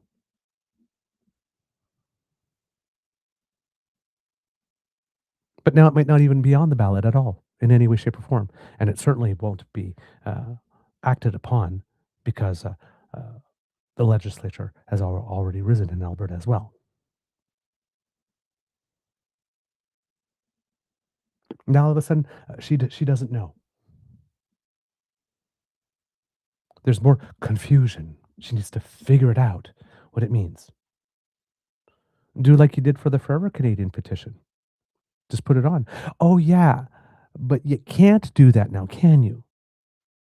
Right? Because you have your 9 questions, your original referendum, 9 questions, your 9 new questions with which you hope to get a vote so that somebody hands you a baseball bat so that you can bash Ottawa over the head with them in perpetuity, because now you're getting your pipeline and your 9 bad laws thing is no longer going to work for you.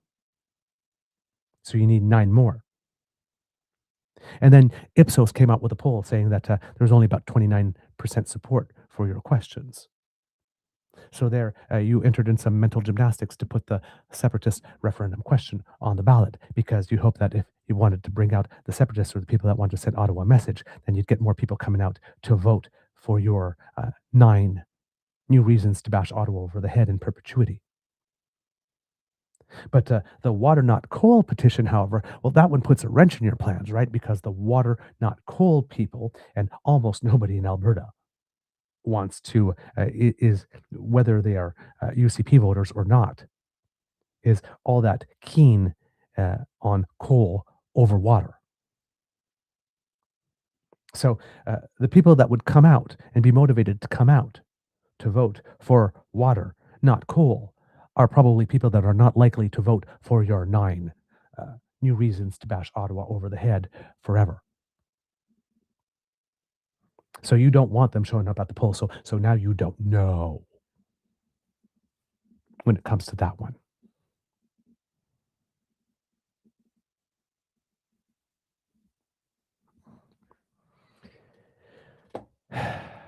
She is a snake. Total snake. And there's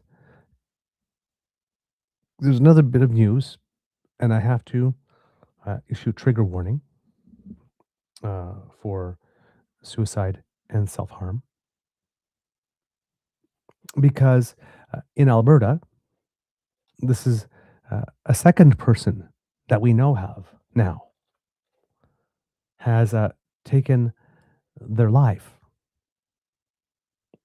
allegedly because of one of Danielle Smith's policies.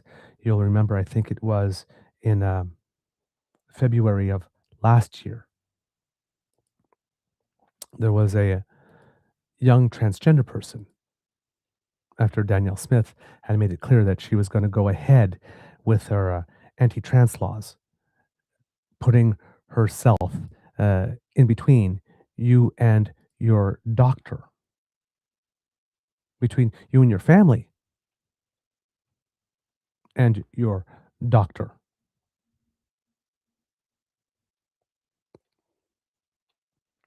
That realized that they were not going to be able to get the treatments that they needed.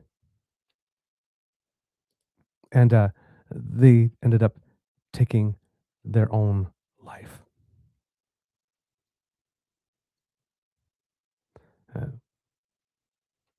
There's a gentleman named Bruce Johnson who was an AISH recipient. AISH is what is it? Just want to make sure that I have it correctly. The assured income for the severely handicapped. She's moving that over. She created a new program called ADAP, ADAP. And the extra $200 that the federal government gave, she clawed that back. Because according to her, Alberta was the most generous province. So the people didn't need that money. According to Mark Villani of CTV News. An Alberta man who had been outspoken about changes to the province's disability support system appears to have died by suicide after sending a lengthy message to government officials, media, and advocates criticizing the transition from AISH to a new disability program. Bruce Johnson, 57, said in his final written message that Alberta planned to move the Assured Income for Severely Handicapped program to the Alberta Disability Assistance Program, had intensified his anxiety, stress, and depression in the weeks leading up to his death. In his message, Johnson referenced living a lifetime on disability supports and said he had struggled with mental health issues since the age of 10. The Alberta government kicked me in the teeth with the introduction of ADAP, Johnson wrote. In another passage, he says ADAP was, quote, just something that has finally pushed me to end everything. RCMP confirmed officers and firefighters responded to a fatal residential structure fire in the village of Empress on June 8th. Police said the cause of the fire remained under investigation, but it is not considered suspicious. They are not identifying the deceased, but CTV has confirmed it was Johnson's home. The death has now intensified criticism of the province's disability support reforms, which are scheduled to take effect next month and will transition tens of thousands of Albertans from AISH to ADAP. Beginning July 1, most Albertans receiving AISH will be moved to ADAP unless they fall into exempt categories, including those aged 60 or older, individuals with severe and profound developmental disabilities, people living in continuing care homes, and those receiving palliative or terminal care. Under AISH, individuals receive up to $1,940 a month, but those who will now transition to ADAP will take home $200 less a month, $1,740. The Alberta government has said the changes are intended to create a more tailored system that distinguishes between people who cannot work and those who may be able to participate in the workforce with supports. Johnson wrote he had received AISH and CPP disability benefits for nearly 3 decades, and once receiving notice he would be moved to ADAP triggered intense anxiety. My anxiety and stress levels skyrocketed, he wrote. He said he worried he would be required to participate in employment programs and job searches despite believing he was incapable of maintaining stable employment because of long-standing mental health challenges. Quote, from everything I've read about ADAP, I'm going to be required to participate in employment supports and look for work or face losing ADAP financial support, Johnson wrote. I've already tried all that. There's no point in trying anymore. Disability advocate Zachary Weeks said news of Johnson's death has shaken Alberta's disability community. In a blog post published after the death, Weeks said advocates became aware of an individual who felt overwhelmed by the transition from AISH to ADAP and attempted to connect him with supporters. Quote, today we learned that he has passed away, Weeks wrote. I am heartbroken, I am angry, I am grieving, and I know that I'm not alone. Weeks said the death serves as a reminder that policy decisions have real-world consequences. Quote, this loss is devastating. It is a reminder that behind every policy discussion, every government announcement, and every budget decision are real people trying to survive, maintain their independence, and live with dignity. Weeks noted in his post he would continue advocating for changes to disability policy and urged people struggling with the transition to seek support. Quote, if there's one thing I hope comes from this tragedy, it is that we listen more carefully to the people living these realities, he wrote. Their voices matter, their experiences matter, their lives matter. Some Albertans who are set to transition from AISH to ADAP say Johnson's concerns mirrors fears that they have expressed for months. Elaine Lee, a Calgary woman who recently learned she would be moved to the new program, said receiving notice from the government caused significant stress. Quote, sadly, I feel so much disappointed and in a lot of ways it's disheartening and it's unacceptable, she said. Lee told CTV News she also now has worries many other recipients face uncertainty about future benefits and employment expectations. Quote, the uncertainty and requirement to go get a job under the ADAP program is not possible for so many people, she said. When asked about Johnson's death, Lee said she also believes some recipients feel overwhelmed by the changes. Quote, this person who took his own life just felt like he was at a dead end, she said. And that's actually how I feel. Larissa Armstrong, another Calgary resident preparing to transition to ADAP, said her household expects to lose hundreds of dollars per month under the new system. Pardon me? Approximately $460 per month we will be losing as of August, Armstrong said. She said many recipients are worried about housing costs, food insecurity, and finding work in a difficult labor market. There are a lot of people who are afraid, Armstrong said. This person who passed isn't alone. There are other people who are in despair just like him. Armstrong called on the government to halt or delay the transition. The province says they spoke to the disabled community and this is what people wanted, but they won't show us who they spoke to, said Armstrong. Was there a focus group? Nobody asked us. Nobody asked for the change. I mean, what about my quality of life? There's not going to be any. CTV News reached out to Premier Smith's office about this issue and was referred to the Ministry of Assisted Living and Social Services. Previously, Smith has defended the reform, saying Alberta's disability support system should distinguish between people who are unable to work and those who can participate in the workforce with accommodations and supports. Quote, we want to make sure that those who are severely handicapped have the highest level of support, Smith said during the May 30 radio appearance. Quote, people who have partial disability or minor disability and are still able to work, we want to give them an avenue to be able to work. Smith said the province is creating a separate streams of support for people with different levels of disability and employment capacity. Quote, we're creating 3 different programs, she said. We shouldn't treat everybody the same. Alberta's Minister of Assisted Living and Social Services, Nathan Newdorf, issued a statement following Johnson's death. Quote, every life lost to suicide is a tragedy, the statement said. Our thoughts are with the friends, family, and community who are grieving the loss. We recognize that those struggling with thoughts of suicide are facing profound mental health challenges and need compassion and support. And that's why we're cutting the amount that they receive by $200 a month. But the minister did not agree to a non-camera interview and did not address the connection to changes in disability payments. Of course, gee, I wonder why. Alberta NDP leader Naheed Nenshi said reports surrounding Johnson's death should prompt the government to reconsider the transition. Our thoughts are with family and friends and loved ones, but with all Albertans living with disability, Nenshi said. I want to reach out to Albertans living with disability, saying you matter. Well, given that that 16-year-old unaliving themselves when they found out that they would not be allowed to access medical treatment, did not move the government of Alberta in the least to slow down or to alter their anti-trans policy. There's no doubt that this won't either. Then she accused the government of treating people with disabilities, quote, as expendable, and said the transition has created significant anxiety for recipients. This whole thing is a disaster, he said. You can't play with people's lives like this. Nancy argued many Albertans living with disabilities are already struggling with rising costs and uncertainty. How are you supposed to live? It's time to stop this transition. And here, Kits and Cubs, again, going to put this up and hopefully it'll be in big enough type so that we can see. Not really.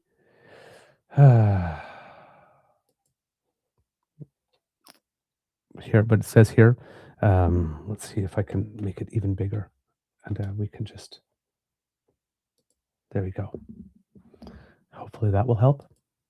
If you or someone you know is in crisis or struggling with mental illness, here are some resources that are available. The Canada Suicide Crisis Helpline. You call or text 988 or visit 988.ca.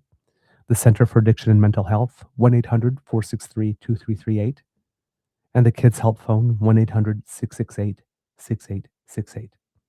And of course, if you need immediate assistance, please call 911 or go to the nearest hospital.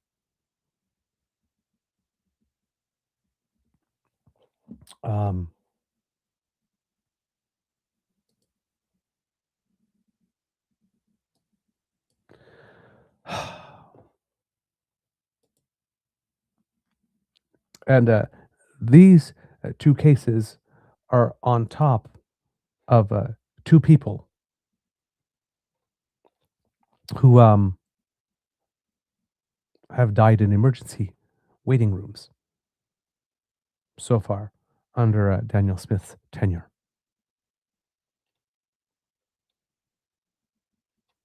And all the news stories reported this in their headlines as someone died. It's not just a death, right? It's an apparent unaliving. But they didn't put that in the headline. And then she's asked about that. And she does the thing that she does, where she talks and babbles on.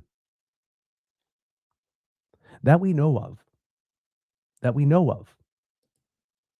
There are 4 people in Alberta who have died two by their own hand and two not, as a result of Danielle Smith's various policies surrounding health. And she goes on these shows, and people ask them the question, allow her to babble on for 3 minutes, and then move to the next question. Nobody holds her accountable. Nobody holds her accountable.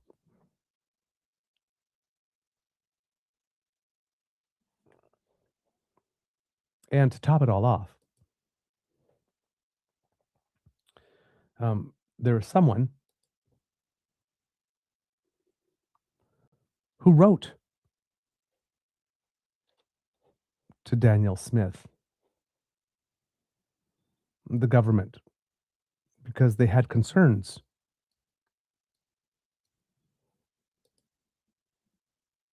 about what was going on. And it would appear that when they received their answer was they received this form letter to Dear Correspondent.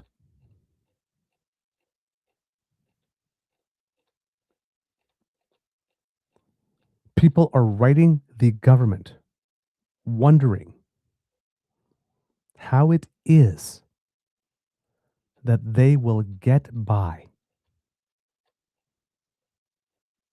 And when they answer them, they can't even use their name.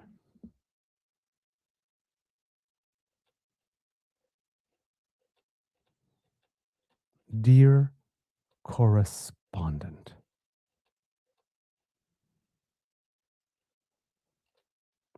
This is Cassandra Rogust.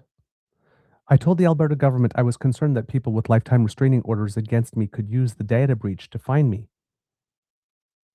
Their response, I misspoke.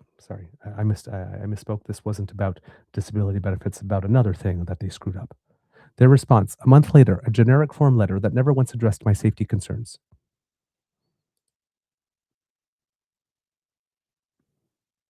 Good afternoon. Please find the attached response from Honorable Mickey Amery, KC, King's Counsel, Minister of Justice and Attorney General of Alberta. Best regards.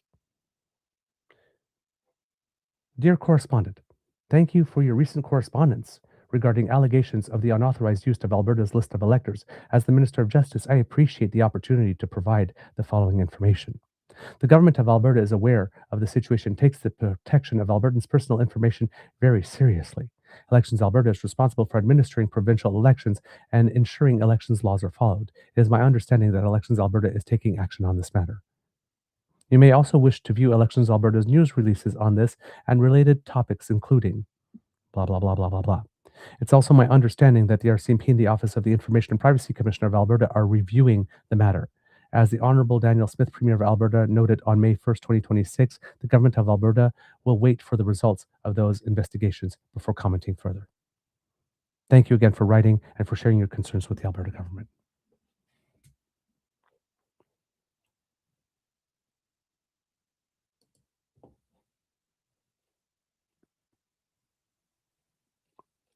Seriously. I'm worried about my safety thanks to this breach. Dear Correspondent, thank you for giving us an opportunity to let you know that we don't plan to do SFA about that until the investigations are over. Good luck. But we take it very seriously.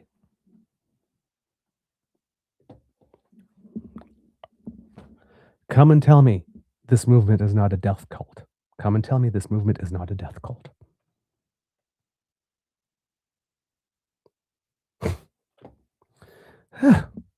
Well, we're already at the 2-hour point, and I didn't get time to get to the comments about AI from a couple of premiers. So I'll hopefully put that on the following show. But yeah, kids and cubs, this is the stuff that we're dealing with from the Conservatives. I'm talking about, like, federal, provincial, whatever, Chris Workington suggesting that Mark Carney is an accomplice of Jeffrey Epstein. Ben Mulroney, as the saying went, having to dive into the kiddie pool to find one good Mulroney to hold up to counter the argument that there are no good Mulroneys, and using their own 13-year-old child to do that in order to deflect away from legitimate criticism that goes his way by the very sloppy way he plies his trade. Mr. Ho, in an incredible display of self-loathing, asking where other people who may have been hired under DEI, did they really merit that job? And by the way, could you please define for me what a woman is? Because even though I'm a lawyer and I'm 33, I apparently don't know. With Pierre Poilievre chipping in with support. Yeah, sir, you allegedly fathered children. If you don't know what a woman is, I have questions. And then Danielle Smith in Alberta, again, ripping away $200 per month from people who have severe disabilities, threatening people that you may lose your disability support totally if you can't go to work, to the point where someone unalives themselves. And this not being the first time during her tenure that someone unalives themselves due to one of her policies, and she is completely and totally unmoved. 2 people dying in ERs waiting for care. She is unmoved. People wondering about their safety because the electors list has been leaked. She is unmoved. But boy, the town of Jasper puts out a report saying that the government could have done something a little better when it came to fighting the wildfires. And oh boy, she demands an apology for that, though.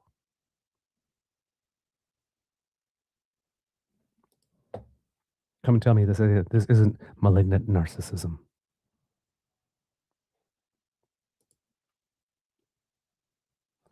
We need better leaders. All right, kids and cubs, that's the end of this episode of the Daily Beaver Morning Show. We hope that you love listening to us because we love making this for you. Remember, sharing is caring and word of mouth is priceless. So please tell your peeps and poops all about us. We really appreciate it when you do. Of course, if you can include a couple of words saying why it is that our content resonates with you, that definitely goes a long way. If you would like to help us, then one of the ways you can do that is by scanning this QR code, which brings you to our YouTube page. If you're not watching there, please go there and click like, share, and subscribe. Also, click the little bell and go to select all from the drop-down menu to get notifications of when it is we put stuff up. That will help you find us. And of course, if you're watching on your phone less than 7 days after the live broadcast, go to the comment section, swipe left, and give us some hype points. You can do that 3 times a week.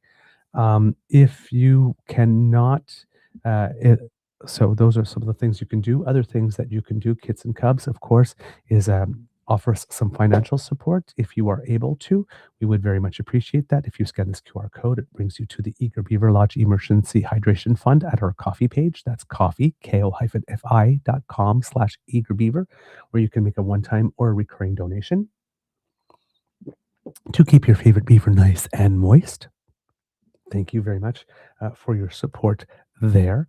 We accept all enthusiastic expressions of encouragement, no matter how small. And if you're not able to contribute financially, then our address, truenortheagerbeaver@gmail.com, is where you can send us another type of contribution by letting us know what you think about the show and how it is we can improve it, or suggesting some guests for the interview project, or asking us some questions either about politics or how the show works, and we'd be happy to answer those for you And thank you for your engagement on that front. If you're looking to reach us on our socials, at True Eager at the Blue Sky Beaver Lodge on the Twitter. Of course, we have our original Facebook page, True North Eager Beaver. We have our coffee page, and we have Beaver Bites on Substack. If you're going there, we have the Damn Fam Discord, and Kit Uncover runs the True North Eager Beaver Instagram. So all these places to keep the conversation going and to find us. And so we hope that you have a good time when you are on those pages, and that you contribute to the discussion. Because democracy is something that you do. We did that in show 1. I won't repeat it here, also because we're a little short for time. I want to make sure that Albert has time to get this under 2 hours when he does the edits. But please refer to our first show for that. And let's see. Words of wisdom. Listen, again, I know that things can get desperate when things are tough, and sometimes, one extra, curveball, one too many curveballs can send people into a spiral and make them think that there's no hope. If you are in that situation, yes, please contact some resources, get help right away. You don't have to go through that alone. And if you happen to be male or male identifying, and you have some concerns, this weekend in particular, we encourage you to call a friend and go for a walk. June 20th is our mental health walk. Or if you are worried about a friend, please give them a call proactively and invite them out for a walk and have a chat. Right? If you're in the Ottawa area, we'll be meeting at the Museum of Nature like we did in the first year around noon to go take that walk together. And after that, we will have a pubcast on the 20th with Mr. Grizzly will be there. And hopefully we'll have some people who will have walked with us and who will come to watch us live and participate. We don't have any t-shirts this year. I have a couple of t-shirts from the first year if somebody would still like to buy them. I believe I have some smalls, some larges, and maybe an extra large. I think I'm out of medium. Not very many though. I think I only have about like 3 or 4. But we didn't have anything printed. But if any of you are interested, please do. And of course, I've got 5 more days to lose as much weight as I can. For those of you who made a contribution to my weight loss effort to raise money for the Lonely Man Project in Newfoundland and Labrador and the Men of the North program in Larange, Saskatchewan. So thank you. And it's still not too late for you to donate or to pledge $1 or $2 per pound or more if you like that I have lost via True North Eager Beaver at gmail.com. I had gotten down to 14 pounds at some time, of course, of the weekend, but with the party post choir, there was a lot of brownies and cheesecake, carrot cake. So I may have put 1 or 2 more back on in the meantime. I haven't weighed myself this morning.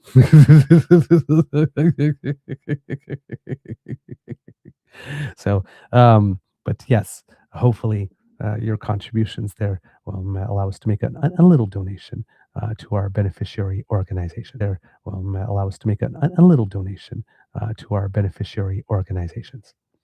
With that, I'm going to say, be kind to and gentle with yourself. And if I could ask Kits and Cubs to ask you to say, Mr. Beaver, please cue the cock.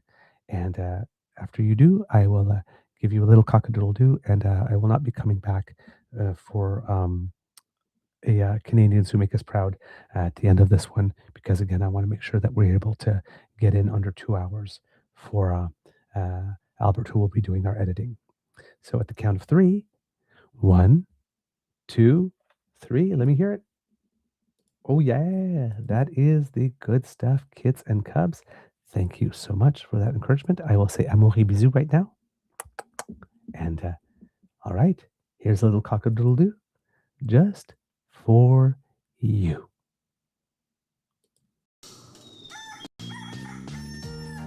You are listening to a True North Eager Beaver Media Incorporated podcast.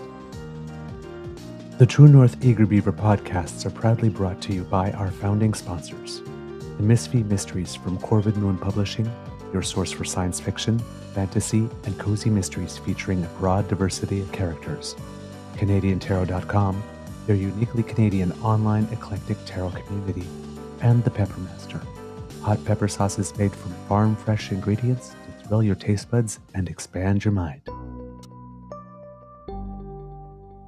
We are grateful to the Crier Media Network for its support, Pete Jarvis for our artwork, and Paul Joseph Something for our opening and closing sequence music.